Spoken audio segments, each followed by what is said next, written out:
In today's video, I want to talk about the best strategy for Infernal Horde, specifically for how to obtain the most amount of Aether. Now, I'm going to look at this one through the perspective of a solo player, and I'm also going to talk about different builds and playstyles. Depending on how mobile you are, some of the modifiers are going to skyrocket or be bottomed here. Now, the first and most important thing about Hordes is that certain events spawn certain things, and the game is encouraged to spawn more of them depending on the modifiers you have. However, sometimes this can bug out and you can get a godly run with multiple elites, double elites, spawns to Hellborn, but it can still spawn spires, for example, constantly. This is a bricked run and I would highly advise you to just restart the run because it's a waste of time. So restarting a run is a valid strategy, especially in solo play. When you get to the 9th stage and you have only 300 Aether, it's going to be a bad experience for you. So when do you restart a run? After the 4th or the 5th stage, depending on what you currently have in the run. If you notice you're spawning a ton of spires,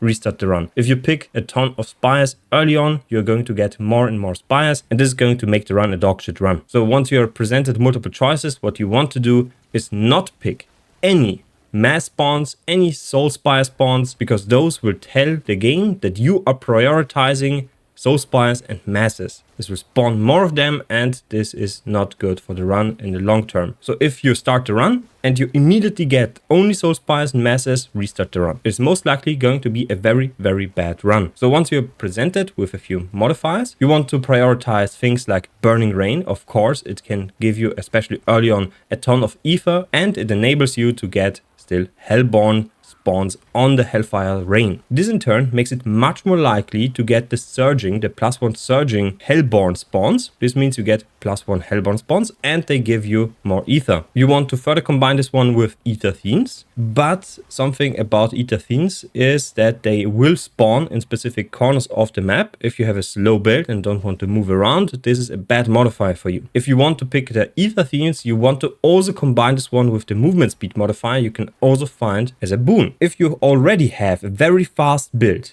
you don't want to pick increased movement speed, and this one is automatically going to be in the F tier. And you don't want to confuse this one with the Aether Lords. Aether Lords are in the garbage tier, never pick those. Anything is better than this. The Stalking Devil is better, the Wanderer's Exhaustion, Wanderer's Enfeeble, Council modifiers, anything goes. It is better than those. So you don't want to pick soul spires, masses, lords, and increases the movement speed if you have a fast build. For a slow build, this one is automatically going into the S tier, and you want to pick it because you want to also stack Aether Themes and run around the map to trigger those, because if they are not on the screen, they don't trigger and you are missing out on a ton of Aether. There is also the Bursting Fiends modifier you can find. This one increases the elite damage, and Aether Fiends will explode when they are killed. Now this one doesn't increase the rewards, but it's still a very good modifier. You can pick this one very easily above anything else because it is going to tell the game that you prefer elites, and it will give you more chances to roll elites. It will spawn more elites specifically, which will be a massive boon to your run. Now next up, you will need to differentiate between the very good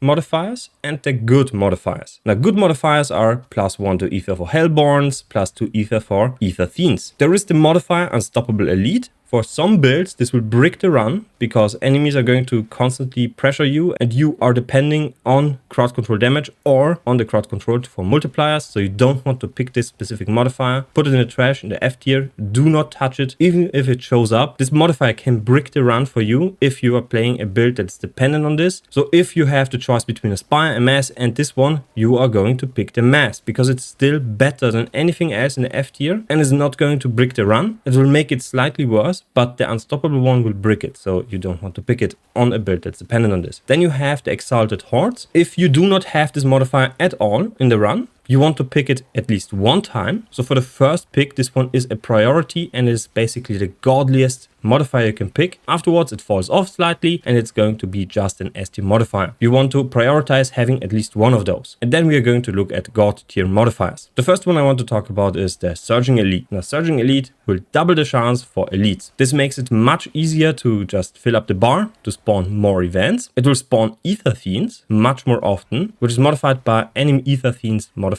It modifies the Aether Themes and the regular elites. Next up is the Burning Rain modifier. You want to unlock this one. It is automatically a godly modifier because later on you can unlock the Burning Hellborn and Hellfires can spawn Hellborns. This modifier makes it much more likely to get the Surging Hellborn modifier. So a +1 to Hellborn when spawned. If you go with the Summoned Hellborn, you're much more likely to receive Exalted Hellborn. So those two lead to two different things. Meaning for a Godly run, you want to get Burning Rain as soon as possible before Summoned Hellborn, then Burning Hellborn, and then Surging Hellborn. Alongside the Exalted Elite and then the Surging Elite. So this is how you want to build the perfect run. Now, there is one modifier that is above everything else. It makes the run insanely smooth. It's going to give you movement speed, it's going to give you a ton of CDR, it is going to give you a ton of attack speed, and it is going to make you feel godly. That's the Invigorating Hellborn modifier. This one specifically makes a godly run to a supreme godly run. However, this modifier will be competing with the Surging Hellborn and the Exalted Hellborn. Basically on any run, if you see a +1 spawn to Hellborns, you want to prioritize this instead of the Invigorating Hellborn. However, if your build is underperforming, go with the Invigorating Hellborn. It will help you quite a lot more than the Hellborn spawns. It is always better than the Exalted Hellborn, but it will never be better than the Surging Elite. Now, to give you a small priority list, never pick Soul Spires, never pick Aether Lords. Those are